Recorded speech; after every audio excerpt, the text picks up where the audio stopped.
Salve a tutti!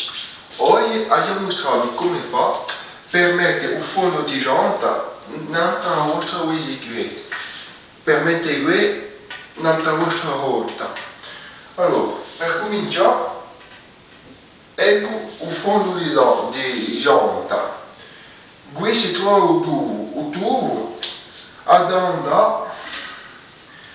Allora, sicuro non da valva. A valva è così, avevi visto un tubo. Allora, un tubo di qui si mette a qui.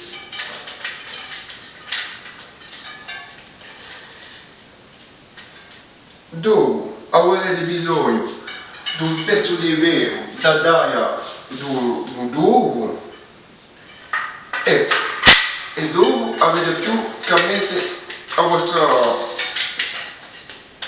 fondo di gianta.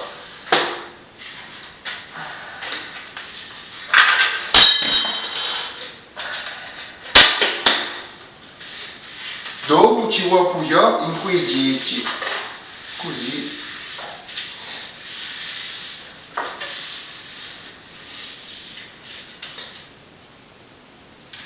Ecco, è fatto. Guarda bene come fa per mettere il fondo di gianta nella vostra ruota.